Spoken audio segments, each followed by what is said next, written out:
Füsiomeedikas, mina olen Jaana Torp, füsioterapeut ja minul on külas Janar Kalmus. Soovin rääkida kannakõõluse ja kannapiirkonna vaevustest ja Janaril just üks selline on. Räägi, mis sul täpsemalt probleemiks on? Ja, ma käin üle päeviti mängimas ja siis ütleme kord kuus on turniir, peale mida kand annab ikka väga oluliselt tunda, et lausa trepist alla saamisega on probleeme, selline tunne nagu ei oleks mitte 35+, vaid juba seal 70+ vanuses. Et tõepoolest nagu väga kange on nagu just see kannapiirkond millegipärast. See on väga tüüpiline selline kaebus just, mis eriti 35+ mehe puhul, et tekib niisugune kannapiirkonna nagu jäikus ja nagu kirjeldasid just eriti see hommikune jäikus. See on nüüd hästi oluline, et me tegeleme selle probleemiga, sest halvemal juhul võib juhtuda see, et kannakõõlus läheb kas plaksuga katki või sama juhtub siis säärelihasega ja see on kindlasti, mida me ei soovi. Saab koduselt teha harjutusi, mis seda probleemi leevendavad ja aitavad sul hommikul mõnusamini ennast tunda. Selle jaoks võiks olla üks niisugune kõvem pall. Kui ei ole päris sellist kõva massaažipalli, siis sobib ka tennisepall alustamiseks. Selleks palun pane see endale talla alla ja rulli jalga edasi-tagasi selle palli peale ja proovi panna ka keha raskus sinna peale.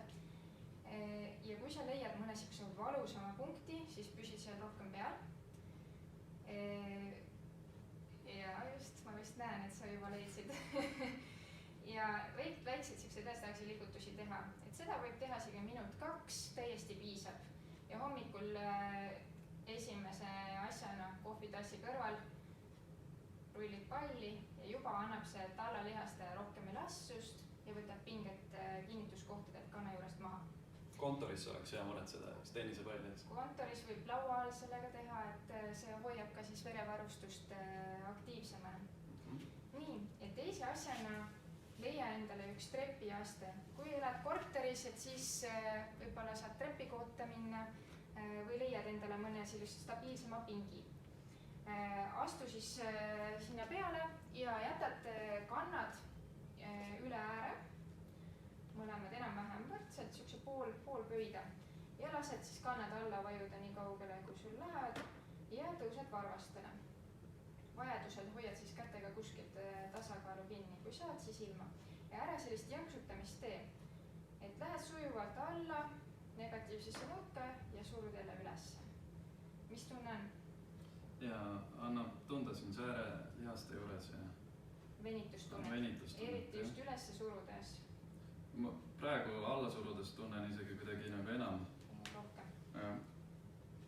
See nüüd teeb seda, et venitusasendist me tekitame lihasesse pingutust, jõudu ja siis seda enam veel rohkem toimub see venitus.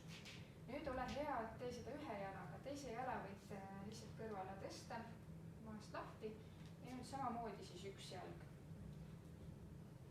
Varvas ja kand enam-vähem ühel joonel, et ära lase kanda sissepoole, et siis see on ka selline mugavam asend ja kui sa pöörad kanna niimoodi otse tagasi, just, läks rohkem venitust. Vist küll, jah. Ja nüüd proovi veel kolmanda variandina teha seda kõverdatud põlvega.